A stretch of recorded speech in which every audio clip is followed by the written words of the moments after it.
Hello, welcome back to the Double Swing. We are continuing our coverage of the Blast Austin Major after what was a interesting opening, absolute catastrophe for some. I won't mention any names, and well, pretty much perfection for others. Again, not mentioning any names. I don't think it's worth getting into who did well, who didn't do well, who I got yeah, 1 point, who got four. I don't know if that's totally true. I feel like that is important to bring up sometimes. I guess if you're going to insist, I mean, Yumi, you got a couple. He has some lucky picks. Let's just put it that way. Tyloo, Bait, BetBoom, OG, all make it through. We'll see if he gets it done on stage 2 as well. Now with some real competition. Yeah. And myself, Heroic was a great pick. I mean, the foresight to see Heroic going through. I don't think anyone else shares that kind of insight that I have. Right. That sort of third eye vision of the future. The rest of the picks, they're for the wrong major. They're for the next major. So I've had many I've had many air balls on this show. I feel like I need to bask in just getting things right once in a while, I think that's your first perfect episode. Yeah, probably. Yeah. That's a nice turnaround for you. You now lead the show with 27 points. Viewers who are awarded 3 points thanks to my generosity and the fact that on stream this week I've realized all of you have better Pickems than me. So take that 3. You're now on 26 points, and I got 1 to be on 23, back by 4, but still, well within reach of Yumi. Sure. Joining us today, a guest who's been on the show, I think twice before, once in the very early days and once last year around major season. We thought it'd be the best time to have him back. Hawka, mate, it's been, well, is it about 6 months? I think since the last major, roughly when you were on. How's it been? Right. Yeah, not bad, not bad. I mean, this major stage just feels. I'm glad I got my 5 on my Pickem even, because this stage just felt like, dude, the teams, the quality of CS, it hasn't left me too enthralled. I will say, like, I've been doing a couple of recap videos, and some of the games I'm a bit like, I don't have much to grasp on here. I'm not gonna lie, like, I don't know. It's maybe not been the best, but I think now we'll get to see if you can really cook in the next stage, where I feel like we get some good teams in. That's where the real Counter-Strike comes in.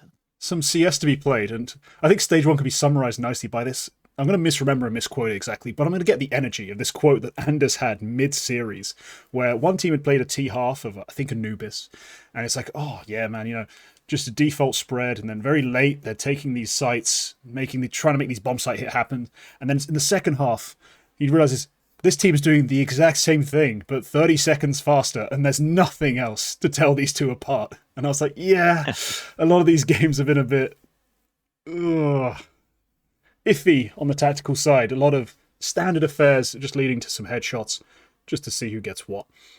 But all right, we now have stage 2 to preview with a lot stronger teams we're more familiar with, and as well some new narratives to discuss. Hawka, you have the first pick. You volunteered for that position, and for one very specific reason. It's already in the timestamp. Who have you taken?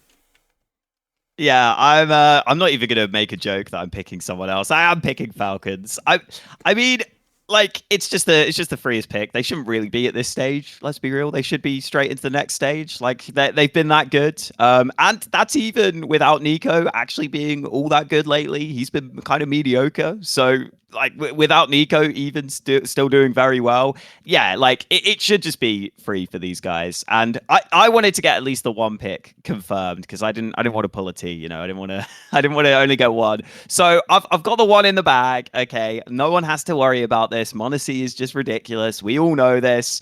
I'm actually, you know what? I was like in on Magisk for a while until like the roster moves happened here, and then he was still doing badly at first, and I was like, oh, I just can't be in on him anymore. And now he suddenly picked it up. As soon as I stopped believing in him, he suddenly picked it up. Because I always thought that, especially when the rosters were first put together, I just thought like, oh, Magic's teammates aren't very good, and like that they just look like the comms aren't that good. And I thought that was just affecting his play, because he always wants to be fully in control of stuff. So I had that narrative there set for the longest time, and then I gave up on it as soon as he actually got good again. But I don't know if he's good, but he's good enough, right? And I actually think Kicksan's just a really good in-game leader. I remember saying this before he even got picked up by Falcons, and I think he is a bit underrated. I think he's the big question on this team, right? Like, if Kicksan can be an elite in-game leader, this team can win trophies, like, full stop. Yeah, fair take. They're definitely one of the few contenders we actually have to win the entire event, hence why it's so ridiculous to see them back here in, I guess, the slums with everyone else, a bunch of, weaker top-tier sides and some tier 2 teams who've just made it through. I've actually kind of been on the Magic's sort of hype train would be generous, of course. He's still sub 1.0. But I've been trying to give him more credit than a lot of people have. I was following the advanced numbers. Some of us pay for Skybox Edge, so look at me getting out the analytics tools. And in gun rounds, he was okay. He was okay. And that was enough for me to be like, we'll wait. Wait for the team to come online. Wait for the Munacy edition. And they might be able to win a few games. Win an event clearly is just out of reach still. But, I do think Falcons look at far more competent with Munacy in, especially in terms of the players who were pretty weak. Just finding a decent groove.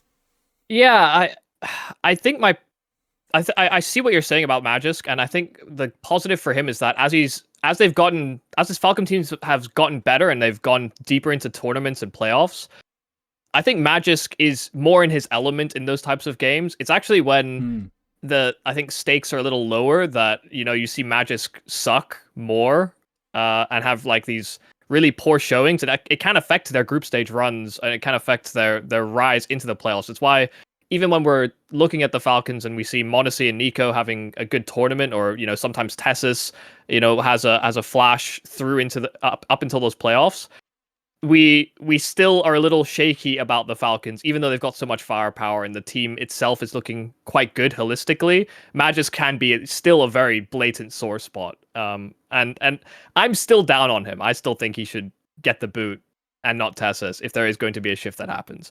But he has delivered against some of the more elite teams in some of these bigger games where sometimes Tessus is lacking, or sometimes Nico is struggling to have as much influence in the mid round. So he does have that sort of X factor about him, but it's just his floor is descended so much further than what you would want from an experienced anchor player to be. It is sort of just to touch on that playoff idea that he's getting better in big games. He actually is. Playoff rating goes up.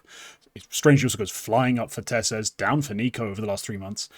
So there's some validity to that. He is getting better in those big matches. There's moments where you're like, that's where I want my veteran player. This is what I'm paying him for. Because apparently he's not going to give me anything in the groups versus, shitters. But if he can be big in the big games, I'm happy.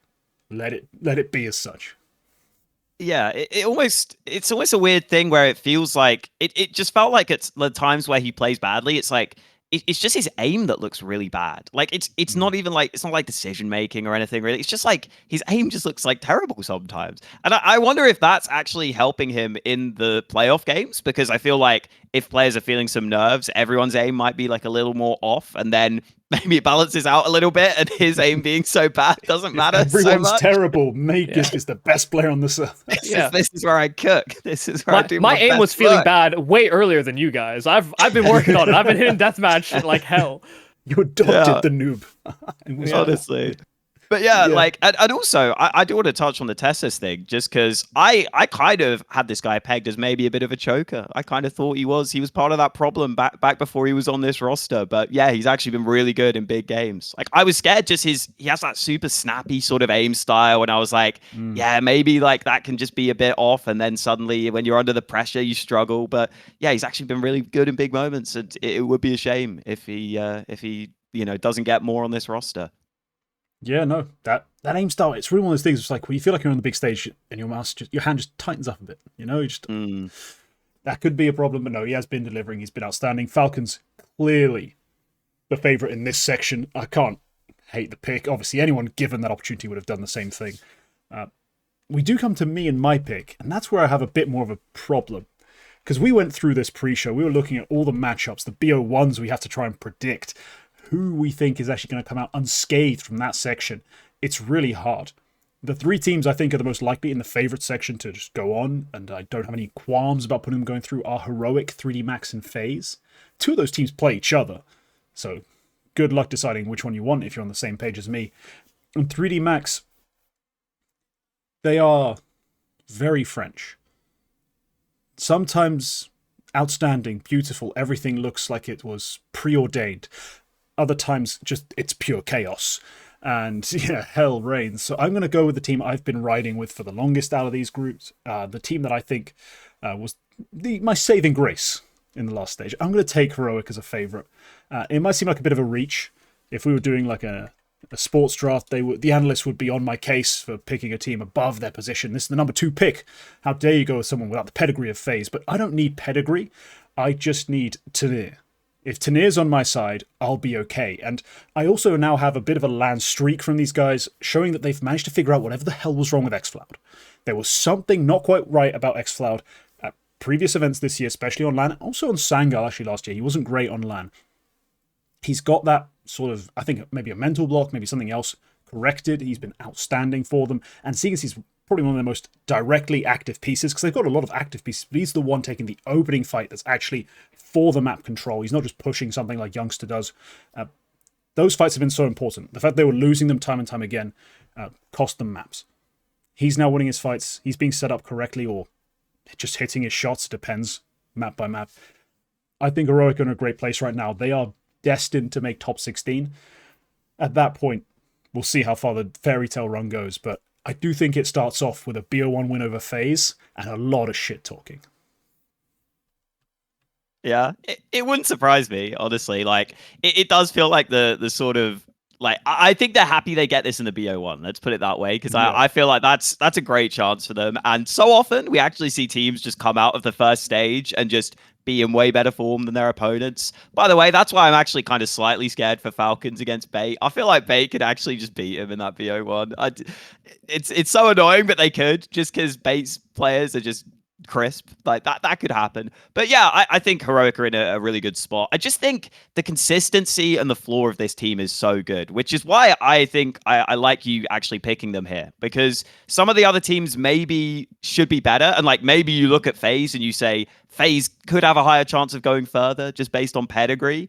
But Heroic, I just never see these guys like play that badly. Like, they just have very solid fundamentals.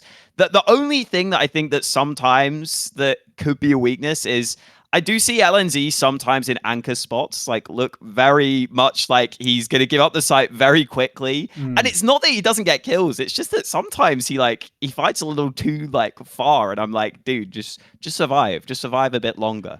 But I think in a weird way, he almost sets it up sometimes so that he fights early because he knows he's got like a teammate with him. Like, he'll have a star right with him, just babysitting him the whole time. So it can kind of work. It can kind of be fine. And you're right, like, Tanir's aim is just really good. I don't know if he's like fully like that well-rounded, like, in control player all the time, but his aim's just so good that it doesn't really matter. Some Pius has really stepped up at this stage, finally. I think for a long time, he was surprisingly not as good as I thought he'd be on this team. Like, I thought he'd be like the main man on this team, take a step down, just be the big dick player. But I guess you've got Tanir, who can just be the biggest dick on the server, so it's fine. You know, he doesn't even have to be that. And then, Youngster's just solid. I like Youngster. I think he's good at what he does. I do think xFloud is the one where he is like that X Factor player where I just don't know if his decision making is always like great, but I do think the raw talent is there. So yeah, he's like, as you said, in such active spots that he can kind of make or break this team at times. But overall, dude, just like the fundamentals, the trading, the team play, they always have a little trick up their sleeve as well. Like, I really like that from Linus as an in-game leader. So there's just a lot to like about this team. Yeah, they're a team that seem to like create outs, I think, while they're developing their strategy in the mid round, which is fun. But I think one of the positives I have for Heroic is that when they have these slow starts, because I see them have these slow starts, and I think in stage 1, even against the Chinggis Warriors, they had a bit of a slow opener.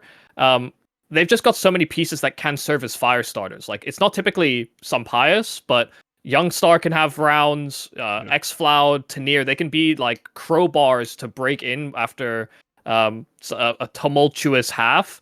And for me, that's so good to have as like a younger team with less experience and a lot more sort of pedigree to fight off against. I think it's why when we see them against this FaZe team, it will be very interesting to see what kind of character they bring to that game, because there has been a bit of back and forth between like some of the veterans and Youngstar or Heroic, when people should be looking at this as like a budding team with pieces that honestly could get picked apart again. Heroic are very good at having a roster and then having them sold somewhere. So it wouldn't be all too surprising. But yeah, Tanir is a great piece, and this team just it's clear like by the way they play that they're communicating very much to win holistically. Like I don't think it actually matters to them who is in a clutch or who is in a late round. Very similar to the old Sangal this core came from.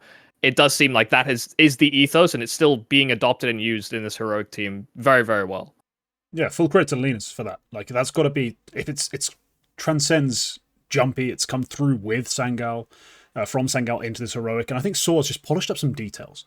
I think there are certain things where, like Youngstar, I prefer calling him Youngster. I don't like calling him Youngstar. I agree. Like, I feel like I'm talking about a rapper that I don't want to listen to. You know, he's got this sort of like, you know, he's got ants in his pants. He's always going to want to go for little pushes and extremity things. And I feel like Saw's just cleaned up a detail or two. Like he's made it more coordinated, thrown in like a sort of babysitter until the contact point is reached. Then babysitter comes back. And there's little details I think have been just tidied up by Saw, and that's been critical. But yeah, you're right. They're going to get picked apart. Saw Pius reportedly already gone. Tanir has everyone's interest, literally.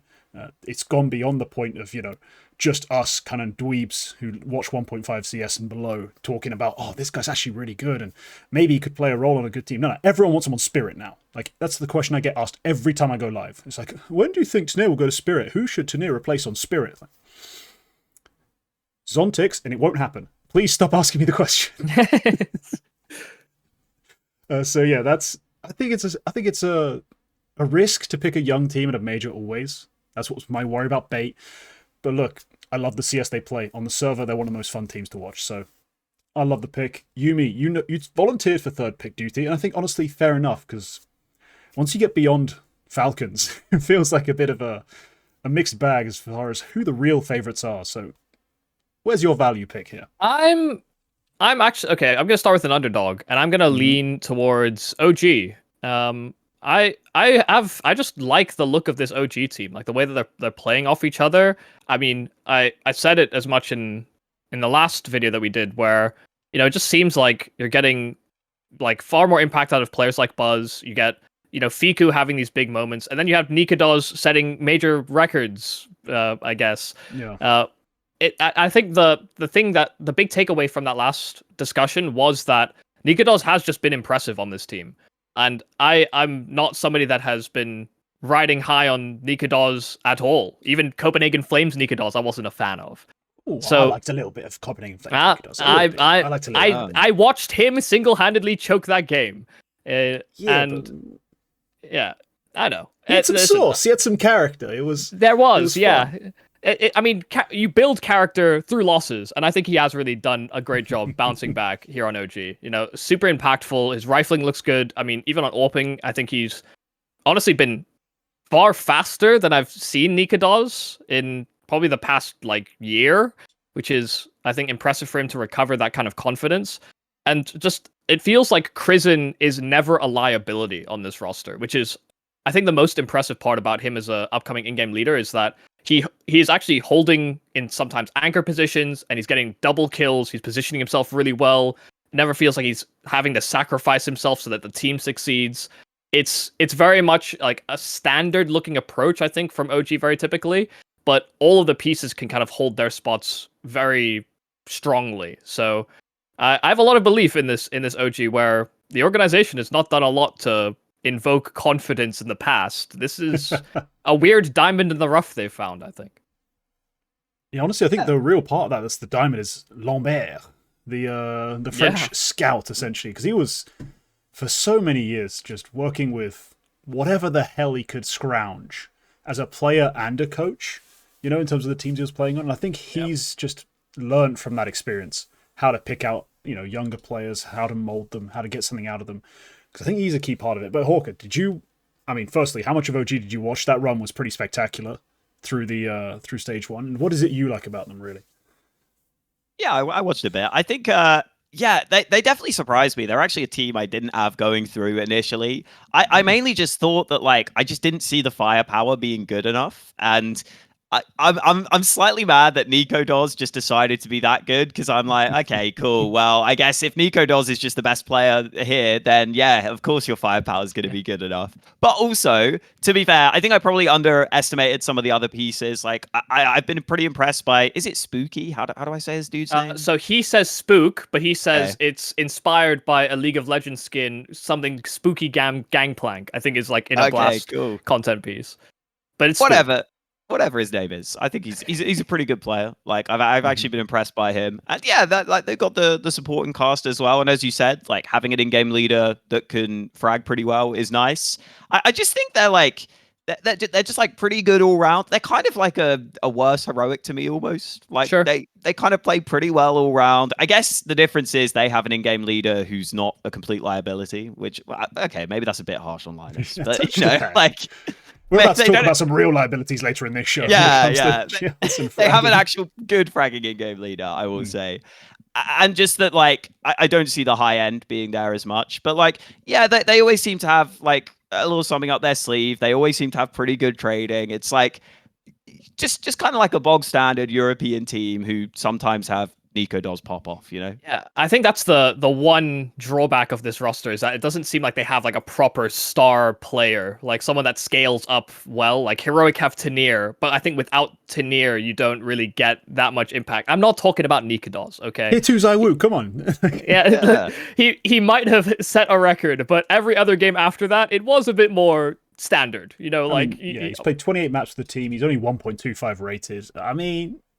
Star player Schmarsh Mayer, like what is even that? Yeah. But it just does seem like there is like Hawka's saying, like a lack of that high end where, you know, with Tanir, where people are talking about, you know, joining tier 1 teams. There's nobody I think that you could pull from this OG roster immediately, maybe outside of like Krizen for in-game leading, that probably would scale well into a tier 1 team. I think it's harder to have that conversation with OG because it's less.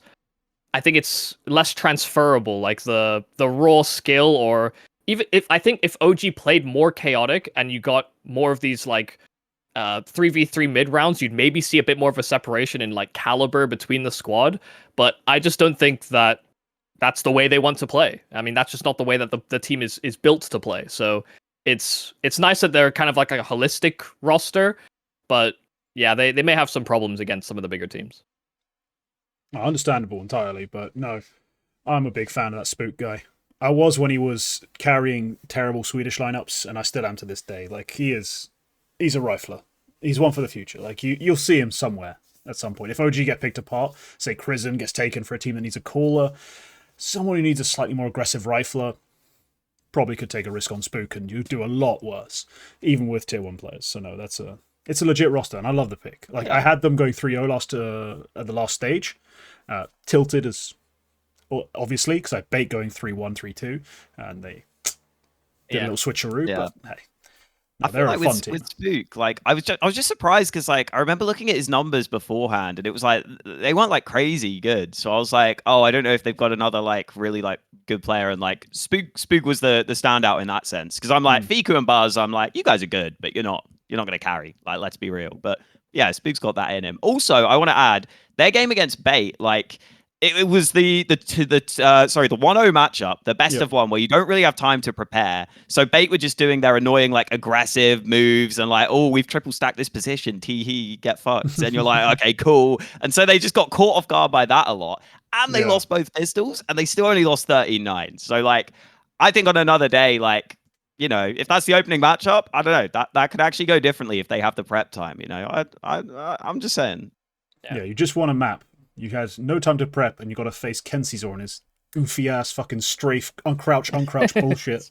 Yeah, like he's the most obnoxious player to play against. So yeah, and then Essential pulling a 2K out of nowhere as well. Like you're just annoyed. Yeah, and you're just like, who the fuck is this guy? Anyway. But yeah, you've got another pick. Yeah, and so I started in the underdogs, but I'm gonna move to a favorite. I'm gonna pick Furia as my favorite. I really think people are sleeping on this team. I genuinely have been impressed with how quickly they looked better than the old version of Furia with the recent addition of Molodor and Yukindar. Like, first off, I did not expect Yukindar to be any good whatsoever. The Molodor pickup I rated quite highly. Yukindar I was not expecting to even rekindle a little bit of his performance. But I think so far from what I've seen, they're just utilizing him more like quite effectively. I think it's doing a lot to set up Keserato. And I think from what I've seen, they're giving Molodoi a lot of I guess not responsibility, but they're giving a lot of autonomy to do what he needs to around the map, which is, I think, interesting to me because I think why I praised Furia for making this move on Molodoi was that they were getting ahead of the major cycle and the roster moves that would happen after the fact. I think there's a lot of teams from stage 1, hell, there's a lot of teams even in stage 2 that I think would benefit from having an AWPer that looks like he can grow into being a star level player like Molodoi or Grix, for example. So Furia taking that chance, I think, puts them in a very solid position to, one, if it doesn't work and it doesn't seem to transfer that well, that they could sell Molodoi. Or if it does work, then you continue to build on, Keserato and Yuri, and you maybe even extend the longevity of Fallen, perhaps. I think it does quite a lot for the organization, and I think it's a very pragmatic move. But they're still, I mean, they are still playing like a slower style of. They're not like hyper aggressive, super fast paced, but they are very bursty, and with that added firepower that Yakindar seems to have been able to find in himself, it does seem like it's providing a little bit more room where Cello just didn't give that to them. Like Cello didn't have it in him to actually create opportunities or find entries the same way, and so they often didn't utilize him that way. So I do think Furia is a slept-on team because we've been hating on them for so long, and now they got international. Everyone's like they've lost the plot, but I actually think it's worked out quite well for them already. Hate out of habit rather than anything else. Exactly. Yeah, no, Hawk, I mean, those two moves they made kind of came out of left field. What was your take initially when you see Yakindar? Especially because Molodoi, we saw a rumour. Molodoi was rumoured to be linked to a number of teams. But Yakindar to Furia, for me, that really just blew my mind. Completely blew my mind. Yeah, I think the annoying thing is, it's like, just Keserato is just not, like, he's not at his peak anymore. It doesn't feel to me like, it doesn't feel like he's that like incredible player anymore. And it's like, this is the time you go international, really, for these players as well. You're just like sitting there like, dude, Keserato, you had some incredible years, and like I don't know if I quite see him carrying the same way. Yeah, you could not, like, I don't know, it's tough because I think there was a period on Liquid where he was like really, really bad. But then weirdly, towards the end of Liquid, he started to get like slightly better. Like, he was still bad, but he wasn't complete garbage. So that was nice. And I was like, okay, maybe there's something here. Like, don't get me wrong, he was still losing quite a few rounds just like by himself. But I just remember seeing at least some moments towards the end of Liquid where I was like, okay, I can at least see like the aim is there a little bit, right? And I guess just getting a fresh like scenery has helped him in that sense. I still think sometimes I see some mistakes where I'm like, I wouldn't see many tier 1 players making that mistake, and I'm like, oh, you've kind of lost the round there, and you can't do that much in MR13. Like, if you lose 1 or 2 rounds in a map, it's like, it's pretty devastating. It's pretty brutal. Like, you just can't do that. So yeah, that's kind of tough. I think Molodoi's like good.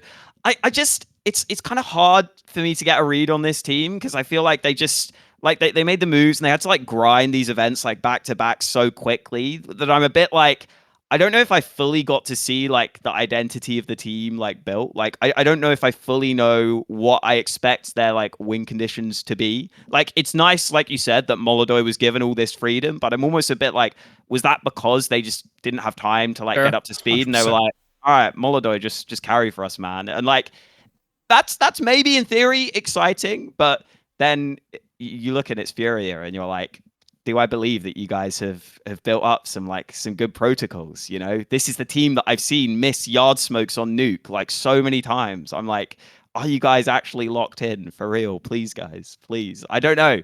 I guess we'll find out. But yeah, well, it will be interesting to see if Molodoi gets bogged down by a system if by the time they get to this stage of the tournament, because they've had some time now to iron that out. I guess that's literally what I thought might be the issue. I'm going to be honest. I thought Furia might get worse just because they're going to try and think now. And they're going to try and implement things. Because look, the Molodoi given autonomy, given freedom, this happened all the time on his past teams. Because for years, if you go back and check his like LAN history as well, he's just been playing shitty Kazakh LANs with terrible teams, and it's just like, Molodoi win me the map, or fuck knows what's going to happen. And that's just kind of been his approach. And he's done this a lot in Amcal most recently, when he was actually playing in EU, where they're kind of like, we'll let him lock down an area. He's the donut player. We're not going to have someone mid or A. We're just going to stack B and let him figure it out, because he's the best player on the team by a country mile. Furia have kind of taken a similar approach, although it's extended even sometimes to T sides, where I'm seeing like lobby lurks from my AWPer. Oh, bloody hell. Tell me you don't know how to set him up without telling me you don't know how to set him up. Like, this is crazy. So no, I'm a bit wary of Furia, and I love, Yumi, your excitement, and I think it is genuinely they are playing better CS because they've taken two of their shittest positions, their hard entry and their AWPer, and just put better players in there mechanically. Yes. And that's crazy to say about Yekindar, but Cello was that bad. And Yekindar's actually been okay, fairly okay. So no, I'm not on this hype. This is the first time I think this major you've had a bad pick. I'm going to put this out there. I think this is your first bad pick. I'm not loving this. I think the favorite section's tough. It.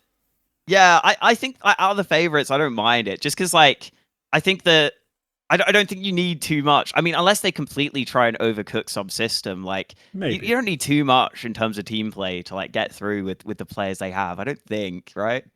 Yeah, you don't think, but as we talked about them, as we broke down what they do, what they don't do, I'm like, yeah. I'm just looking through the bracket I made, and I'm like, that's a coin flip BO1. That's a rough matchup. I'm just excited for more Stage 1 teams to make it through this stage of the tournament than the direct invites to Stage 2 did. You know, I'm expecting Falcons to go through. I mean, maybe FaZe, you know, maybe like 4 teams actually out of Stage 2 direct invites, and then the rest I think might actually just be Stage 1 teams. So I'm kind of here for it, but I'm hoping for a pleasant surprise. Yeah, I hope so too. Also loving, by the way, the formatting of this whole nonsense. We're having BO1s in our major Swiss still, and we're having to deal with a 16-hour turnaround between the end of Stage 1 and start of Stage 2. Yep. Love it. Really optimal for content, optimal for players prepping games. Like, it's beautiful. But all right, that brings it back to me for the pick. And I might stick with the favourites, because I think in the underdogs, it's a crapshoot. Maybe I'm... Oh, no, it's not. You left one that I thought you'd take. Haha. Give me bait. Okay. Damn it. Give me bait. They looked their pesky usual selves, except firing on all cylinders. My big concern for bait coming into this event was that their last sort of LAN outing was a bit fraudulent. That it was actually... They're more likely going to look like they did last year on LAN than they would at that event. But no, they smashed it, clearly. 3-0 straight through. MPL... Not necessarily needing to call much of a masterclass, considering he was just fragging out, had head trick on form, got decent performances out of even Kenzizor as well, who's been very up and down, but also because he's been carrying a ridiculous load as far as the opening work. I mean, he has been since he joined this team, but still absurd things being asked of him, just constantly, time and time again, to just push things, fight different places, often getting traded by his own IGL. I mean, he really is the sacrificial lamb of the team. But no, Bait for me are a team that have frustrated a lot of opponents with their playstyle and will continue to do so here. I don't think they win their opening BO1. That's the one place where I'm not believing in them. But aside from that, I think I actually have them. Yeah, I have them going through 3-2. There's a couple tougher matchups, but they're going to be just enough of a pest to make it happen. That's kind of how I see them. I feel like a very CS2 team to me, you know, like, yeah, we don't need like too much tactical depth or like, you know, stuff like that. We just kind of need like players that hit hard. We'll have a few cheeky tricks. We'll probably push things a lot of the time if you let us, and it's just going to be really annoying for you. Yeah, they're just really good at like all these things. And also, like, don't get me wrong, like they do have just good spacing, which goes a long way a lot of the time. Like they love these little group ups. And I think it also probably says something that like Dust 2 is a pretty damn good map like for these guys when I've seen them, and I'm like, yeah, that makes sense. Like pretty simple stuff. Just rely on your aimers. You've got Head Trick, who again is this like CS2 style AWPer where it's like maybe you're better with the rifle than the AWP. I don't even know, but you're very good with both. So cool. Like that's good. We can just have you as a star on both of those sort of positions. And yeah, just everyone on this team is talented. I guess like Ascenthiel was the only player where sometimes I look at him and I'm a bit like, you're not as cracked as everyone else on this team, but that's only because everyone else is just so cracked that you're just like, okay, cool. That's a big capital A, capital S as. Yeah, as everyone else. Like if you're the worst player on bait, you're still like way better than like almost every other worst player you could get. So yeah, you kind of need one passive player for every 1.5 aggressive pieces. You know, like he serves a role. Yeah. I just think that that. The only thing that scares me about bait is like they are so one note for me. Like if a team starts to figure you out and like starts to counter some of these like early plays you're making, or just like these little cheeky plays, I'm like, it always just feels to me like teams should be able to like beat them with nades, but then a lot of teams don't. So I'm like, okay, yeah, you're just kind of good enough anyway. So I'm like, I don't know, that I guess it's more like how do I put this? Like if there is a point where like the confidence starts to like go away from them a bit, that's when I'm like, okay, your playstyle actually, if you start to like hesitate a little, it's actually going to be really bad. Like it would look really bad. So that's the only thing, because they kind of cruise through this opening stage, and like if at any point like nerves hit them or whatever, like I could see like, oh no, like we're trying to go for this like apps push, and then like, oh, we just die, and now we're just like sitting back and we're just not playing our game. Like if that happens, that's the only thing that I'd be scared about. But I think they'll be fine. They just seem so confident. They kind of annoy me. They kind of annoy me a bit. They kind of annoy me because I don't think there's not much depth, but they're just damn good. Yeah, I think they're a cut from the same ilk as a lot of these other sort of CIS tier 2 teams, where they're very gambly, like on CT and T sides, which is almost why I think, you know, weirdly, the best team that was good at sort of being active and being gambly back at another was honestly NRG in stage 1, more so than any other team in that stage of the tournament, and maybe relying on that too much to get them an edge. But that type of team feels like the type that would actually kind of mess bait around a little bit by like quick info gathering and like the timings that they were taking. I do agree that bait can be kind of frustrating because it does feel very simplistic the way that they play, but I think that kind of just leans into CS2 style calling. Like you have less rounds in general. Like the way in which you set conditions or conditioning in a round is far more limited, and you feel like a lot more teams almost call something or they call a default, but they have a spawn call in mind from the start, basically.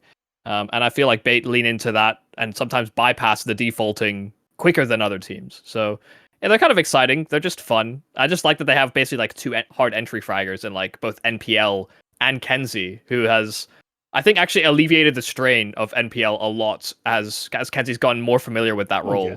He has gifted NPL a lot of free kills every map, like basically by being the hard entry to NPL's trade frag. Like that's been a common theme. But there are sometimes on maps, like I think Ancient is one where, you know, Kenzie and NPL are sometimes divided, but they still divide and conquer and win quite a lot of hard entry fights themselves. So, you know, I don't think either of them are a sacrificial lamb. It's just kind of, if one doesn't succeed, the other does. And it's the first time I think we've seen a team really lean hard into a hard double entry type of setup. Like first, second in, sure, but usually you're just saying like, well, he's being set up as the star player. Like I don't know that necessarily NPL is trying to set himself up as a star. He just kind of ends up being one a lot of the time. Yeah, we'll see how it works out. I like them. I like them to do this. I think they were the only value pick in the underdog section, really. A lot of the other ones, you have to convince yourself, is how I see it.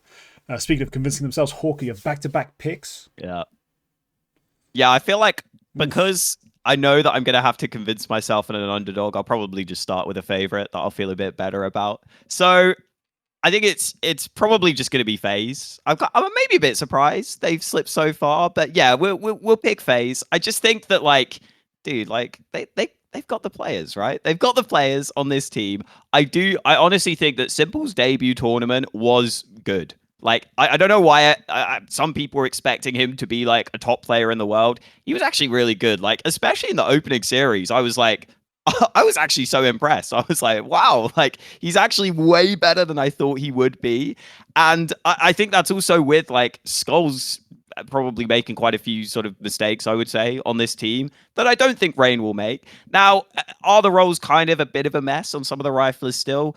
Sort of. I mean, Rain's like getting better adjusting, but I'm still like, it just feels like it wasn't worth it to bring a Legion who has not been like good enough for the amount you've shifted to bring a Liege in. It's just like Frozen's been better than a Liege. So I'm like, okay, well that's a bit frustrating. But you have Frozen as well, who's good. Karrigan, his in-game leading, like it doesn't feel like it suits CS2 that well, but also he is Karrigan, so he will just win you rounds. So yeah, you've got like you've got the core and you've just got the individual ability on this team. And you look at a lot of the other squads at this stage, and it's like that alone should be enough. You've had practice time. I wouldn't be surprised if they lose against Heroic in that opening matchup. Like, you're right on that front. But I do think that there's enough here. And the only way this could go wrong is, like, we've seen those FaZe vlogs. We've all seen them. Maybe the simple tilt starts to come in and maybe they start to turn against each other. Like, I know we all like to think it's a new simple. Yeah, he's reformed. He's not. Said that 100 times, haven't we? Yeah, come on, guys. Like, at his core, he's still going to tilt sometimes. Like, he is. And I know that they were, like, memeing on the simple and Elige thing, but, like, that would get under Elige's skin. Like, I almost guarantee it. Like, I remember when Simple was on Na'Vi with Imma, I think, like, it was kind of a similar thing where I was like, I don't think it's, like, either guy's fault, but, like, I could see, I remember just seeing Imma sit there and I was like, he's hating this. He's hating that Simple is just basically, like, shit-talking him. Not fully shit-talking him, but you know what I mean? Like, he's bringing that intensity. He kind of wants to, like, give you a kick up the arse a bit. And it was not the way to get Imma to play well. So, like, that could maybe go wrong. Like, there are things that could go wrong. But, like, come on, like, look at these players, right? Look at these players. That's the silver analysis. Look at these players, guys. I'm so over FaZe, man. They've had so many good pieces for far too long that, you know, I don't think Brokey was particularly bad. I just think that I actually don't believe in the calling on this FaZe team at all.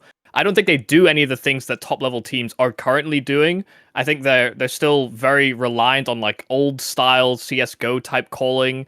And a lot of sort of individual star working in, like, opening defaults. Like, the best looking FaZe we've seen in CS2 was when Rops was just being hyper aggro and just taking fights constantly. And then once that stopped, it's like they didn't have anything else to them. So I don't feel like I know what the play style of FaZe looks like anymore. They're not explosive. They don't have good set pieces.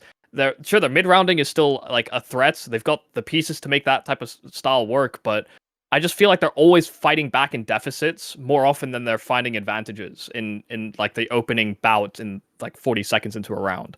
So I honestly I'm kind of tired of the conversations around FaZe. I can't feasibly pick them or feel confident in them. I don't doubt they'll go. I actually have very limited doubts that they'll go through here. I just think that they're a frustrating team to watch because if the team doesn't show up, it's not Karrigan's fault. It's the stars that don't show up. Because the way that they play is so individually isolated at times that it's kind of hard not to be hyper focused on the stars if that's the way that they're going to play all the time. And it's like, if players aren't performing in that, most in-game leaders adapt and change their calling so that it works. And I feel like they've tried that and it's still not worked. And I don't know. They're frustrating because they have all this revolving door of talent and then they're constantly underwhelming. And you should expect and want more from them. And nobody seems to be putting the right emphasis on the right pieces. Like, are Neo and Karrigan actually the right fit to make some of these stars actually perform? I don't think that is the case today. Yeah, those are all entirely valid complaints. And for me, my biggest frustration watching FaZe play has often been, I get Rain is adapting to new positions. I haven't seen him get much better, but also at the same time, Elige doesn't seem that comfortable somehow, even in the things we've given him. So clearly, the whole mesh of pieces hasn't quite worked. And the simple part of all this, I watched that final series they lost. He's making as many fuck-ups as skulls. And We I don't forget care about what that anyone series. We says. forget the first two series, though. The first Oh two. yeah, He had a the first great two series where he start. was, The he was finish. fine against Liquid and then really good against BC Game. Oh, but he was Those so good against set the tone. Then as soon as he played, by his own admission, bots, couldn't hit a damn spray, made a bunch of terrible decisions and just died. All of a sudden, Simple was the liability in a lot of key rounds. And yes, Skulls shit the bed from map 1 to map 7 of their entire run, but that's sort of just a mask behind which Simple can just sit there and just immune himself from criticism and sit there chatting shit to 19-year-olds instead. Like, that guy was a problem in those losses. He played like old Simple. He repeaked to death. He tried outrageous flicks, and it worked against the tier 2 team, but it didn't have any particular magical effect against Liquid. He played fine, but it wasn't crazy good. And against Heroic, it tanked them. So I'm genuinely concerned about their level. I think they go through here purely on the basis that you have enough talent to do it, even if it's going to be ugly. Even if it is going to be like the type of 0-2, 3-2 run that you just think about FaZe, like that would be FaZe, wouldn't it? That just would. They'll just end up scrapping through a Pain and maybe play 3 Brazilian teams in a row. Yeah. They'll play likely a lot of these Brazilian teams, or just maybe even a Lin Vision or a Tyloo, where honestly in those mid rounds, that's where those teams can actually be the shakiest, right? So yeah, that is what is going to carry them through this stage for sure. And watch, if they go 0-2, then make it through 3-2, they won't even win their own map pick once. They'll just bullshit it all the way through. They've been frustrating, and I hope for the best. I hope that magically we see them now. It's like, oh, Rain is so much better at communicating, quite importantly, than Skulls is, and Alicia's kind of, playing some decent CS, and Simple is looking more like he did against Liquid and BC Game than he did against Heroic. But this is the show. I've got to rip into it, and I'm going to be honest. There's my fault. There's what's been screaming at me for the last 3 months. I've not had that optimism. I think what also annoys me is that there's an immunity around this team and the direction of it. It feels like everyone's so enamored with Karrigan, huge legacy, great in-game leader historically. But listen, we could talk about history, we could talk about legacy, sure, but in the here and now, I don't know that those conversations actually prevent him from receiving critique. Or them, I suppose. Yeah, and history isn't even at this event, but Legacy are, and we'll see how that matchup works out should they face each other. But yeah, it's still with you, Hawka, to make another pick. You've got two underdogs to pick now. Yeah. So, wow, this is the bit where you're not exactly excited, are you? At this point, Don't know what you you're mean. not. Oh wait, hang on. What's gone in the underdogs? OG and Bait. Correct. Is it? They've gone. Yep. Yeah. Okay. Yeah, you're not that excited then. Which is saying a lot. I think I've probably just got to go BetBoom. Yeah, I'll go BetBoom. I mean, they're does it fill me with confidence that their best player in stage 1 was Siren? No. Siren's good, but he should be a role player for you guys. Come on, why is he having to carry maps? That's not ideal. Has Axel been just sad to watch? Yes. Dude, I know I've seen him in some interviews saying oh well, yeah, I'm not in as many star roles or whatever, and I'm I don't even fully know if that's true. Firstly, that sounds like bullshit to me. I'm gonna be honest. I'm watching you lurk. I'm watching you do a bunch of shit. Secondly, even if that's the case, I'm just watching your aim, and it's just bad. You're just losing fights all the time. It's genuinely I don't even want to say much more than that, because I'm it feels like something else could be going on. Genuinely, it's that level of bad. It's tough to watch, but. Okay, it's not a great start to my pick, but really selling it so far. This is how it usually goes. To be fair, we start the bad and then we angle for a little bit of good. Yeah, and then it's usually but, and then the magic. Yeah, exactly. You just ignore everything before the but. Everyone knows this about things in life. Everything before the but doesn't matter. We get the but. Boomich is actually a good in-game leader, and at the previous stage that was quite clear, because this team I don't think you needed a great in-game leader to be classy in the previous stage, but I do think Boomich is very good as just a caller, and just he puts things together nicely. I think that you have Mango Jez, who I really like. I actually have been impressed when I've seen him just individually, and then Zorte is he's a good AWPer. He's pretty good. He's good at what he does. I just think that overall, it's like you have like the team just looks like they kind of know what they're doing a lot of the time, if that makes sense. And like a lot of these underdogs, I'm like the other ones, I'm kind of like, you either have the individuals, but I don't back the structure and like the team play, or you kind of know what you're doing, but your individuals just kind of suck. And I'm like, okay, BetBoom at least have like a bit of both in a good way. And yeah, really, I think like you have to believe a fair bit in like Boomich for this one, but I think that's enough. That's enough for me. My faith is in Boomich. Yeah, you really do have to have a lot of faith in Boomich to love this team. But to be honest, he has faith in himself.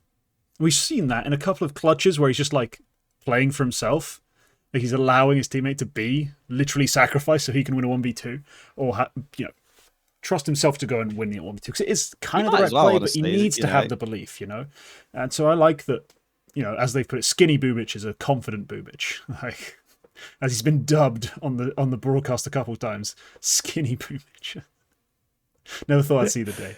But no, yeah, I share some of the similar concerns about Axile. I'm really struggling watching this guy take fights. It's ugly.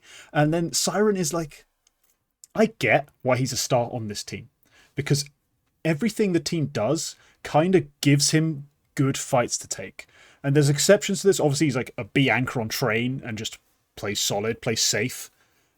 Far more passive. I think the key matchup, I was watching them play against Nemiga. Yeah, and I watched Xanta time and time again just die on the B anchor, because Xanta was part of that sort of aggressive anchor revolution in CS2. When aggro players were all the rage and a lot of anchors were just like peeking stuff, fighting stuff. He's still trying to do it. His aim hasn't quite kept up with, I think, the amount of prep people have for it. So he's just getting banged out. Siren, on the other hand, sat in that bomb site. Doesn't give a shit. You exec... just going to wait around. And then someone else will come in, take some aggro. Then he'll swing, and he gets two. So he's just a really smart, fundamental player. The aim's not superb, but a lot of what their game plan revolves around kind of sets him up in the end. So I do like the way BetBoom have played overall. I think they're a decent underdog pick, but when my best players don't include my AWP or my biggest name rifler, and Boomich is having to win clutches, how long can this last? Where's the end of this rope, Yeah, I think the conversation around Axile is interesting, because I remember seeing that same interview from Hawka, and I interpreted it more as he just doesn't feel like he's being set up for in the same way that he was. Like he's still in star positions, but he's not, people aren't tanking aggro for him. They're not like throwing util at certain timings so that something else is less expected. I feel like there's a lack of detailing to make Axile himself actually stand out. I think because he is the big name rifler, he is expected to almost have like an autonomy to him, which they can leave him on an island and, kind of try and set him up the same way that Siren does. But Axile has not really been that type of patient player when he's played extremities. He's like, he wants to take a timing at like 40, 50 seconds. And, Siren is someone that will wait out the clock as long as possible for a favorable engagement. Like Axile wants to create an opportunity, and he's not been able to do it. I don't think I do believe that they're not setting him up in the right ways for him to succeed. But also, I think it's become more evident that, just his raw mechanics are off pace. So I can understand why, even if you're scrimming and that's if you're scrimming and that's how Axile is performing individually, you would lean away from trying to set him up properly and, focus on other pieces within your roster. So I don't necessarily blame the way that it's panning out, but it is definitely affecting how we perceive some of these players for sure. I'm still not big on Zorte. Like this guy is a shell of his former self. He does have rounds, he does have moments, but it's kind of awful to watch him in these more chaotic instances where once upon a time I'd say he could pull them off. Now it's just I expect him to lose each and every time, and I think 9 times out of 10 he does. So he's not the same. He's one of the first AWPers that picked up the P90 in CS2. So I wasn't expecting him to hold his own, really. he was a big proponent of that. He's like, I'm not opening anymore. This gun's trash, and he just started buying P90s on Anubis. I remember him specifically saying that. That is your confidence gone. Like that is it. Yeah. Right there. If you buy a P90, like at any level, if you buy a P90 because you think you'll do better with it, you're gone. You're just gone. Your aim non-existent. You're aiming right between the nipples, and you're hoping the recoil does the rest. Like your aim is gone. It did get better. I mean, he has improved. It's just, it's a little tragic to watch because I thought him on the Nafany version of the roster looked bad. I think him on the Boomich version of the roster looks worse somehow, which is even more tragic. Yeah, what a mess. I mean, an underdog. All I'm saying is Nafany has had Axile, and Boomich has come in, and Axile's been poor, worse than when with Nafany. Where Boomich goes after Nafany, Boomich messes up the stars. Yeah, but he's winning games, which Nafany... Yeah, that part is fair, you know? Yeah. Like, who cares if it's not the stars, is essentially Boomich's idea. Like, I'll frag, Siren will frag, as he always does, no matter the team, no matter the context. He's just going to be there for those easy ones. But all right, my pick... I'm going to finish off my favourites, because I think the favourites that are left after I do this are... dire. Just dire. There's no two ways about it. This is going to be, me being a bit of almost a homer, but I'm going to take 3D Max as a favorite. And I just love the buy-in in this team. There's such belief in what they're doing. Whether it be a stack, a rotation, a push, there's always conviction in every player. And you add that to the sort of combination of not quite star players they have, but of players who can just have pop-offs, and it results in essentially a very effective form of CS where everyone believes, everyone's in the right place to hit the shot, and one of them fucking will. Eventually one of them will. Now, we've seen from those exercise highlights, if it gets to him, then you're probably going to lose the round, but he can hit the heads too. But he's not really the focal point of what makes this team tick. Obviously, lucky trading, Gravity entering, an iconic pairing. Like, we're just talking about it endlessly. Gravity's got this amazing flick aim, and when it hits really hard. But guess what? What he's also very good at? Pathing, taking aggro, and letting Lucky get free kills. So they've got these very clearly just set up ideas of how they're going to play, how they're going to approach every round. And they throw in a little bit of zhuzh, flair, spice, chaos into the mix to keep the other team unprepared, to keep the other team guessing. They have a playmaker pretty much in every spot. They're a dangerous side. Now, this is an event where obviously I've not picked them first round through. But I am going to say this. It does feel like they are more on the fringe of favourite than a hard favourite. And that's why I think everything from now on gets even more confusing. Because I think this was the last team in the true favourites category. And I didn't even have Furia in that category. Like, I thought there were four teams I was comfortable calling a favourite. And that was it. 3D Max recently have also been all right. Like, they're a team who don't necessarily always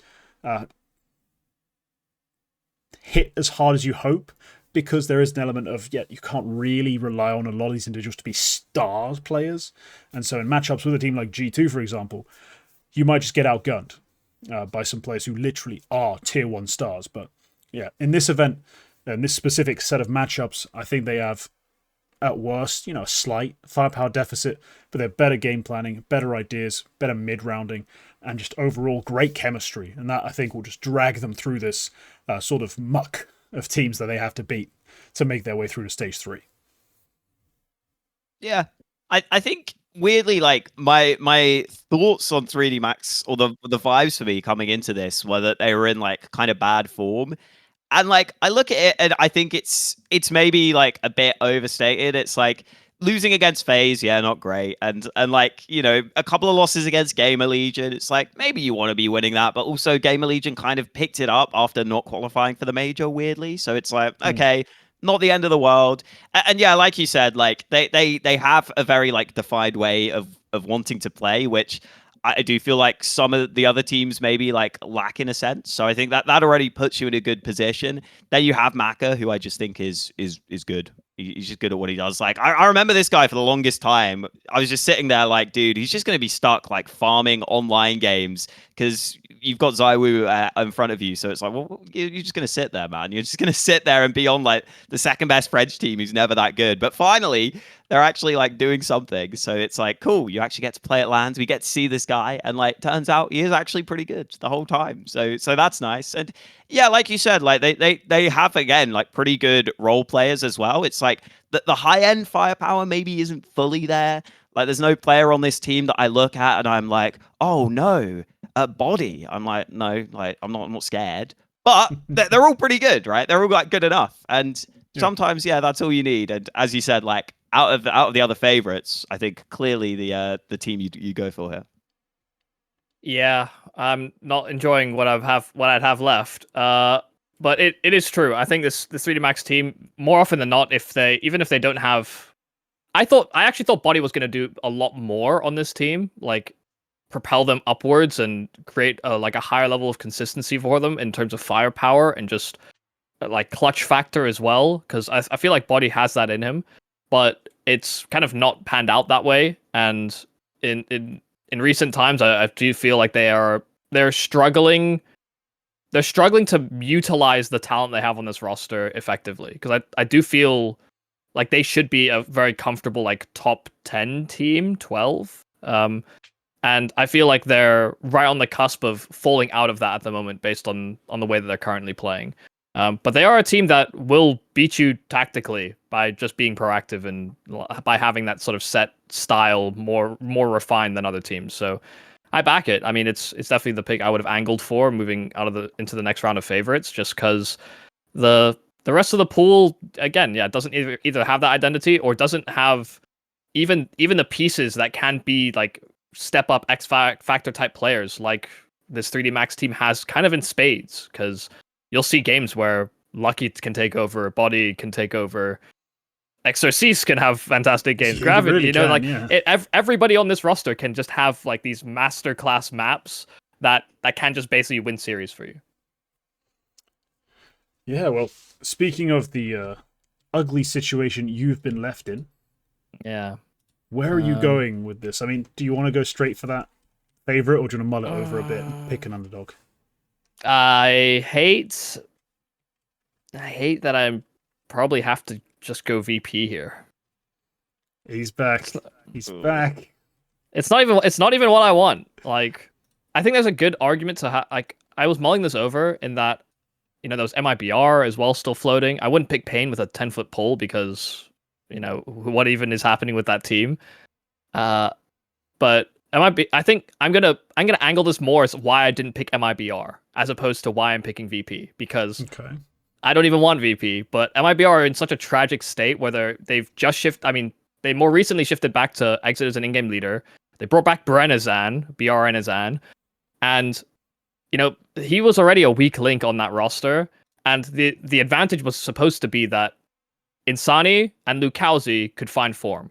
They're not finding form. Like, Insani is, I don't want to say he's washed, but it seems like his better years are behind him. And I think the shift up with Lucauzi coming into the team is actually kind of what did it. I feel like he doesn't have the same confidence he once did to take more aggressive fights. We used to see this guy fly out mid, a la Donk on maps like Ancient, solo, and lock things down. And now it just feels as though he's petering back and he's playing safe donut and he's trying to be a bit more tricky and safe. And it's just not what worked for him. It's not what the MIBR win conditions used to be, and it's not translating well even in domestic matchups in South America, which I think is even more fearful. Maybe I think, from my understanding, by playing this way, they are trying to make their game more foolproof when they scale up to bigger teams, because you don't want to play super aggro against South America and then go to Europe and then realize that you're actually just not that much better than the players you're against. I just think it will tank them in the long run, because these players aren't flourishing the way that they're supposed to on this roster. Like, Lucauzi was supposed to be it in terms of upgrading the firepower on the roster, and yeah, it will never pan out that way. The best chance they have, I think, is actually trying to gut Pain somehow, or like get players from Legacy and increase the firepower that way. And I know the Brazilian scene doesn't do that. They don't trade players like that very frequently. So it's sad, but I have VP, and I hope VP doesn't make it, even though I've picked them. Yeah, throughout that I always forgot your pick. You picked VirtusPro. Yeah, I told you I was angling more for why I didn't pick MIBR. Still, I feel like you could go on a longer speech of why not to pick VP though. Yeah. I hate this team. I mean, come on, Hawka. Okay, try. There's no identity anymore. Give us, because Yumi clearly is not interested in picking VP and making a case for them. Hawka, give us your best attempt at like a PR piece in favor of VirtusPro. What is it that could possibly salvage this team? I refuse. I refuse. No, you gotta pay me more to do that. That's you need a lot of money for someone to try and sell you on VP right now. Dude, the thing that annoys me is like I thought when Electronic came on this team initially, I thought he was getting held back by James. I thought it was like, oh, James calling all these slow rounds, man. It's just screwing Electronic's game. If only like Electronic could get back to some nice aggressive plays. And it's like you become the in-game leader and you basically just play the same like stupid slow Counter-Strike. And it's like it's one of two things. It's either occasionally you call for like an instant play out of spawn, or you just do this slow bullshit. Like there's no in between. There's never any sort of like, oh, let's go for a mid-round aggression play. Like, no, it doesn't seem like there's any of that. Sorry, I was meant to be selling VP. Yeah, like, what is even good about this team? I actually, what is good? I can make a case. Like, Flit is trying to remove himself from Fraud Watch. He has been a fraud for all too long. But all they've done is bring in Flamus, who was this hotly touted entry fragger explosive player, and they're feeding him to the wolves. Like, they are genuinely sacrificing this man, a la Norbert, and just hoping sink or swim that they can pull it back. And honestly, God forbid, Flit is actually getting trade kills now. Where, once upon a time, they were kind of setting him up the same way. He was whiffing every time. He might be the only bright spark that's left on this roster, and I don't even rate him that highly anymore. Like, I would rather Flamus be put in that position than Flit at the moment. I would rather see more setup for players like Fame even, who I think actually is often just left on an island all the time. In the James system, in the Electronic system, it's just kind of, we're going to leave Fame alone because he's just kind of, he exists, he doesn't talk that much, and he doesn't seem to complain. So everybody else, we're going to try and appease you as best as possible, and we're going to do a terrible job at it. So Bright Spark, Flit, and Fame on CT sides actually kind of cooks, but everything else just seems a little discombobulated, like the roles don't fit. Yeah, Fame's a solid ass rifle player. I'm gonna be honest. That's all it's proven throughout all these messy like situations, crappy calling, whatever you want to call it. He's always just put up his numbers, hit the shots. Like, you can't complain. And I do love how now you have to say like, oh, Flit's now hitting his shots. Kind of have to say he's the bright spot. This year starts with you giving a speech disavowing VirtusPro on the basis that Flit was washed.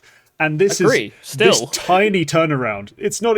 The worst part is the fact that this tinier turnaround puts him now as the bright spot on this team is horrific. It is horrific. The worst part about this is, and this is how you build this case for this team, it's not compelling. It's a bit wishy-washy, but unfortunately it's just true. If they've had even the slightest epiphany over the course of the last sort of month and realized we're so fucking stupid, just do what OG do. Just take all these good riflers and shove them in everyone's face, and then we just win. If they just do that, I think they might actually go through here. And they could go through in pretty like impressive fashion. And that's going to be a shock and a horror, I think, for everyone. Everyone's just going to be sat there like, we did not think they'd actually change things. To be fair, like the rumors are like Electronic might just be like out low key already anyway, right? Like if that's true, maybe they do just say fuck it and they just let's go. Just start balling, man. Let's let's rush every T round. Every CT round is some sort of set aggression. Let's just go for it. Get in their face and try and hit some shots. Play some deathmatch. Pick Dust 2 every single map and just rush B. Like, try something stupid. I genuinely think there's a chance they come in and play very different CS here. And that could be the issue for everyone who's doubting this pick. That's the problem. You can't be this bad and not at some point realize it. Yeah, but we looked at Cloud9 for ages, didn't we? So No, you're not wrong. You're not wrong. yeah. All right, that was your favorite. You got one underdog left. Oh yeah, I forgot. I have to pick an underdog now too. Let's just go Nemiga, I guess. That's probably the highest value one I could get out of that. Tyloo and Lin did not fill me with enough confidence, and Nemiga, to be honest, I've always been kind of a fan of this team. I think they're just in a weird period where, for all the talking up we did for them for Shanghai, they were in such good form going into the Shanghai major. Yeah. For this major, they've actually had like a slew of really bad results leading in that makes them, it kind of just, it makes you think, okay, is this team's time done and should it just be scrapped for parts? And instead, they've just kind of actually had like impressive hits on bomb sites. I actually think their set pieces and the fast, I mean, it's a more up-tempo calling style, but their set pieces have actually been kind of working out, and I've just a big fan of Zhui in general. But I think the biggest salvaging grace was that Khan wasn't bad at this stage of the tournament. Like, stage 1, Khan was actually a good offer. And I've seen him be so mid for so long in so many games, but honestly, maybe it's just LAN. Because I remember seeing him at the RES Regional. We did the RES Regional Masters or Cup or something. I forget the name of the tournament, but they ended up winning that tournament, and that was all on LAN. And Khan actually was very serviceable throughout that entire tournament. I think it's when I've seen him online that he's just been struggling to be anything but a support AWPer. Like, he doesn't feel confident. The swings are maybe too wide or something.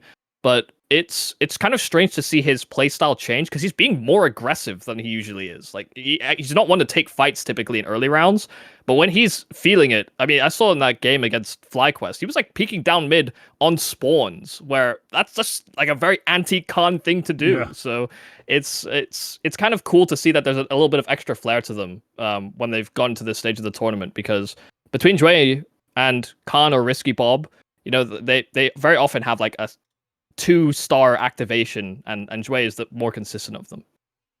Yeah, Zhui's been amazing. Really, honestly, I just you hyped him up way earlier than anyone I've spoken to. Like, you were talking him up, his numbers were in the shitter basically, and I'm just like, what's he seen? What match has he watched to be in love with this kid? And yeah, you saw something. He's had good decision making, and his aim's gotten better somehow. So exactly right. The fundamental decision making, the processing was there, and somehow he figured out, like, just put it on their head, fucking duh. And now he's a god. He's an actual god. I think Zhui was one where in the qualifier, I actually I remember like watching some of the games and actually not being like crazy impressed. And I think here he's definitely. I'm glad I've started to see more of like what he's got, because I remember everyone talking about him, and I was like, I hadn't seen it yet, and then here I finally got to see it, and I was like, okay, yes, like your aim is like, it's not like crazy good, but it's definitely good, and he lands like a couple of very nice shots, and then yeah, like you said, just very like controlled in a lot of the way he plays, which is nice. And then you have kind of the opposite in Xanta, who kind of just feels like he's raw aim a lot of the time, but hey, he's got good aim, so you take that. Yeah, I think Khan, I feel like he literally just had that one map against FlyQuest where he was really good, and the rest of the time I don't remember seeing too much from him. I think he was just like, but he's fine. Serviceable is the point. Yeah, if he's fine, then that's good. And then Risky Bob, dude, I love Risky Bob, because he is the classic player where when I watch him play, I feel like he should be pretty terrible, but he just gets kills. He just does. Like, he just gets away with stuff. And I'm like, oh, You're such a cheeky little bastard. But I love it. And like, A-wise, like, he actually is like, he's actually pretty good. It's just like, he's one of those players where I'm like, you constantly look like you might just be about to get caught out, or you're maybe not quite aware, and then you just are somehow. So I'm like, okay, yeah, fuck it. Yeah, I'll take that. And then Lear, of course, was just doing his yelling, which apparently they were saying was actually really helping them, like, on LAN, because apparently they'd struggled a bit on LAN in the past, and they were saying it just kind of like, I guess, sort of chilled them out. Like, Lear's just kind of yelling stuff and like keeping the mood light, and it seemed like it was helping. So yeah, fair enough. I think out of the teams you have, yeah, this is the team you kind of have to go for. And also, like, I have actually seen them play sometimes in a way where I'm like, I feel like you kind of know you're the underdogs and you're just doing some wild shit. And like, that can work. Like out of the underdogs you have left, I think that's your best bet here, right? With the players they have. I think what always captured me about a Nemiga is that, bait can be very gambly in the way that they call, but Nemiga are very good at sort of like pivoting. And like one they kind of similar to Heroic in that they'll go for like sight hits quite early, and they'll use the chaos of the sight hit to insert a piece that can sort of be moved as like a centralizing point. So oftentimes that I mean I've seen maps where Lear is that guy, but it can sometimes be Risky or Xanter that they'll do like an A hit on Ancient, and then they'll have a player that's slid close red during that timing, and will catch a player reaggressing out from Donut and clearing mid, and there's I think they're a team that does give themselves outs, but while still being kind of simplistic in nature. So they go for like side hits, and then they try their best to realize their lurk in ways that doesn't necessarily have to result in them going with the initial side hit, if that makes any sense. Yeah, it's like a pivot point. They're trying to just establish. Yeah, a few teams do that, and teams that can do it well, tend to have a solid T side. That's something that's been really working recently, I've noticed. So yeah, no, Nemiga, you're correct. It is the right pick, I think, out of that bunch. As much as I want to believe in certain these teams, and I'm going to have to make a case for one of them soon. There's a sound choice here, and then there's praise, basically. Like, put it in the hands of the gods. How lucky are we feeling today? On that note, fuck it, it's my turn to do it. It is. You know what? I wanted... I almost went in and edited my Pickems in stage 1 off camera just to include this team. And I didn't because I was like, I'd get called out on it. It'd feel a bit cheap. That was Tyloo. And I'm going to be honest, a lot of their win conditions seem to be raw firepower based. Like some guys got to go out and do something absurd to kind of win you a round, win you a map. But my lord, when you have Jam Young, you have Mosea, you have you have players who can just go and do it, it's going to work. And they have a pretty, if I'm not going crazy, they have a very generous opening matchup, don't they? Yeah, they start with a BO1 against who? Against someone. This M80 team. So yeah, I think they've got a legitimate chance of just coming straight out, winning that BO1, and from that point onwards, they're that one step closer. It's like those silly statistics, like, oh, the team that scores the first goal is more likely to win the game or whatever nonsense. Like, yeah, because they got the first one. Someone else doesn't. That's kind of how I feel about it. They've got a great opening matchup. They have insanely talented players who are kind of streaky, but just came off back-to-back crushing victories on maps against FlyQuest. They've got a bit of momentum building. There's not much time to cool off. I think this will be a team that can maybe maintain like the pain train, like keep steaming on and clear out M80 who are currently trying to stand in their way. And from that point onwards, it's in the hands of the gods, right? Whatever the Norns have weaved, I'll accept. But I like the odds of them making that run happen more than a Lin Vision or even a sometimes more fundamentally sound, but it's another way kind of just less fun M80 side. Like, I just like this Tyloo team just for the vibes, the emotions, the roller coaster they're going to be the entire way through. Yeah. I mean, like, they had a weird run where, like, especially to begin with, they were just either, like, well, blowing teams out a lot of the time or just, like, getting blown out themselves. And it's like, okay, I mean, this is just how you're going to play, I guess. I'm like, yeah, there's part of me with Tyloo that wonders, like, have they actually, like, okay, from the CSGO days, like, the Asian teams were just, like, almost, like, laughably bad, like, tactically and team play wise.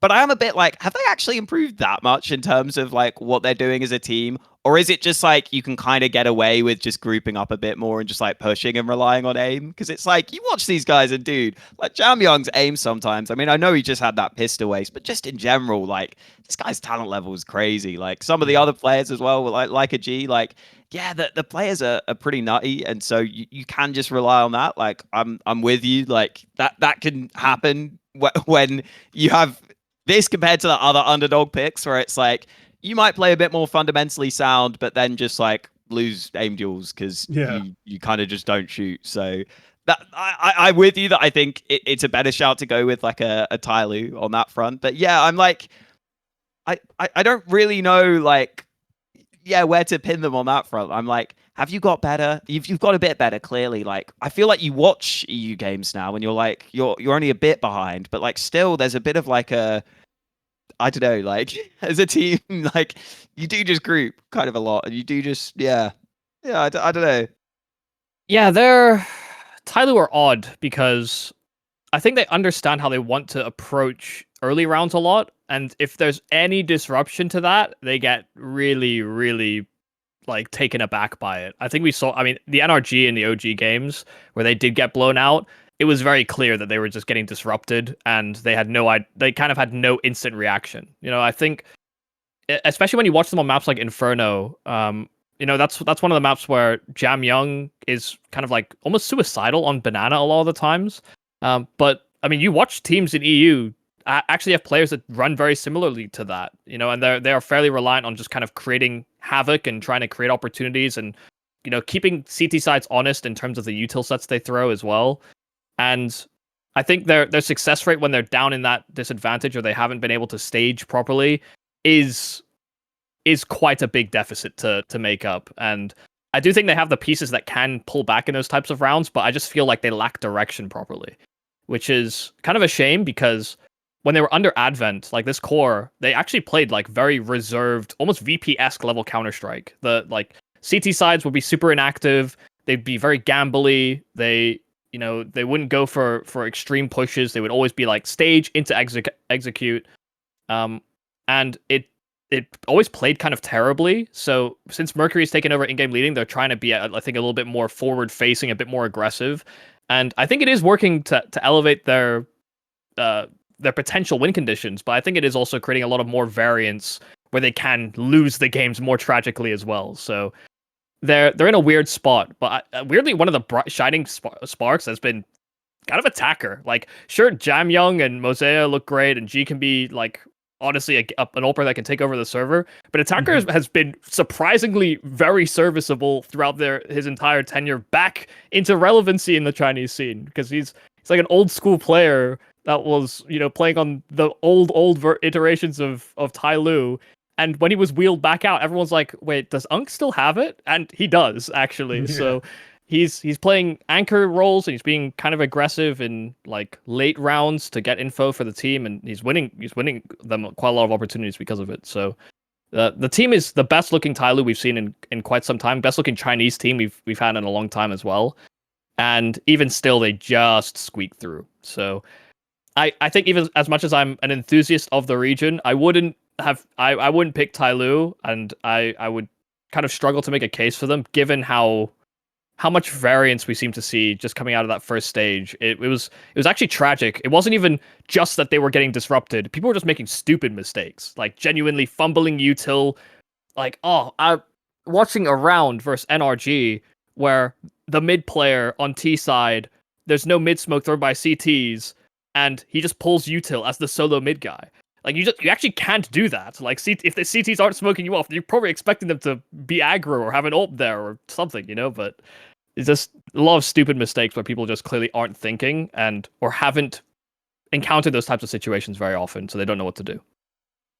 Yeah, a lot of little things. That's why they're down here. But realistically, in that opening BO1, nice call, Sin. But did you shoot everyone in the head?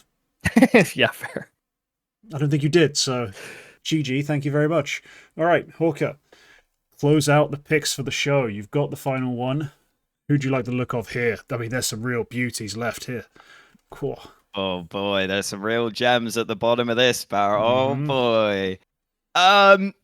I think just based on the fact that I haven't seen them play yet, I'll go with M80 because I don't really believe in the other two teams, and maybe M80 have been cooking in their little off season. Who knows? It's weird because like M80 are a team that even in America, like they haven't actually played too much, so it's like okay, I kind of haven't got to see you guys that much. And then obviously when you do go to international tournaments, you mostly just lose. So I'm like, I haven't really got to see as much of you as I would like, but I'm assuming, thinking back to when I've seen this team before, I'm like, Sin is a good caller. He is genuinely a good caller most of the time and a good fragger. Slacks is he's okay on the AWP. And like the NA players, like in general, like I've always felt like Swisher should be better than he is. I'm like, this guy's felt like he should be a star and he just hasn't been for whatever reason. There was a short period of time on this M80 squad where I remember they would have like 3 decent players and Swisher was one of them, and then 2 garbage players. And every time I'd be like, I'd watch them come to events and just be annoyed because I was like, Swisher just has no teammates. And now he's just not that good, unfortunately, which is kind of a shame.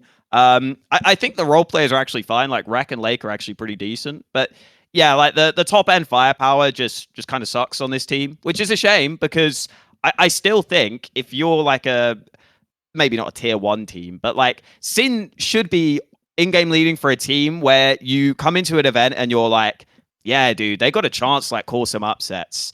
And I guess I've picked them, so I have to believe that that's true here. But yeah, like the firepower just kind of blows. It's not awful. It's not great. It's someone else try and make me believe my pick, please. Yeah, Sin should probably be on like an OG level team. I think that's fairly reasonable. Yeah. Like that's the and kind of level. N80 for a time did look like they would be, with Mabs MD, funnily enough, when their top end talent was top end talent at a tier 1 level, right? Like Mabs MD was that guy.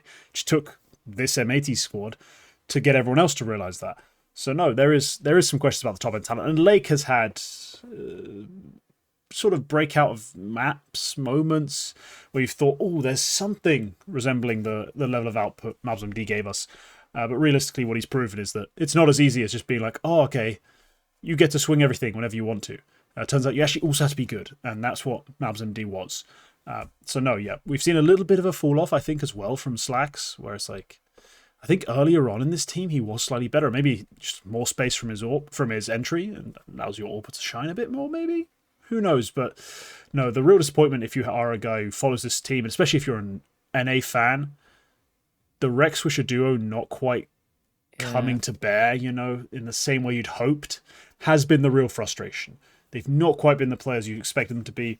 You thought they'd kind of evolve into, well, true NA's just solid pieces, rocks you could rely on in the scene, and then you could just put stars, like true stars, around them, and maybe you'd have a great NA team brewing. But they just, it looks a bit inconsistent, a bit sloppy, and it's just not quite come to bear. So yeah, Sin's still a great caller. I can't fault him. He calls well, frags well for his positions, deserves better, but I'm not sure that's going to be enough. That's the problem I have. I think Rek is more clearly the disappointment, because when they're scaling into like international tournaments, he himself is, just not. Yeah, he's kind of a non-factor. Where I think when you look at stats for the team, you'll see a lot of games against NA players, and that's where everybody seems to salvage their games. Well, average ratings of 1.11 look real sus when in international play they're all sub 1.0.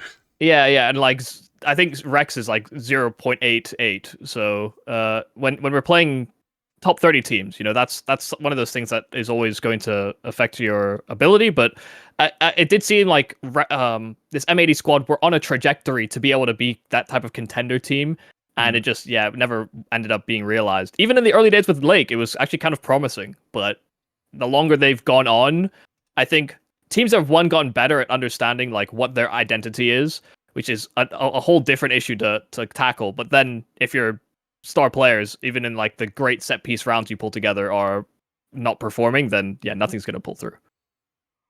Yeah, pretty simple, really. Wanted to, M80 are now joining this list of teams I have where it's like, I thought you could have been the one. Like, I'm the number one NA hater, but it's not because I don't want NA teams to succeed. It's because I hate the optimism of the North Americans. They're just too happy about terrible things. Like, your teams are not that good. This is the last NA team left, really. Yeah. Stop being so excited. Your teams suck. I wish they were good so your enthusiasm could be considered real, but they're just not good enough. And so it kind of pisses me off that you're so happy with this. Like, I've rooted for too many terrible teams and had to be realistic because I'm not American, cynical and bitter because I was raised in London. So no, this is one of those cases where it's like, I'm really disappointed it's not manifested into just like a revolution for North America. Especially because M80 as an org kind of been like they make some good moves. I think, you know, the way that they built the team, very pragmatic, very smart, astute. Yeah. Yeah, it would have been a cool story, but it's not this one. Yeah, damn shame. But all right, that wraps up the picks. We are left with 3 Brazilian teams and Lin Vision, who at 2 a.m. do not feel worth the effort. No offense, lads, but it's 2 a.m. I can't be bothered. Yeah. I'm going to try and get some sleep. So we're not going to divulge and divert. Go on. I'm losing the words now into talking about those teams. We're just going to wrap it up. Thank you, Hawka, for joining us again on the show. It's a pleasure as always. But yeah, you, the viewer, if you enjoyed, leave a like, leave a comment telling us your thoughts. Remember that members get access to extra content early, and the right to vote. So there you go. Whole suffragette movement done for £2. But yeah, sub for more. And that's it for this one. We'll see you next time. Goodbye.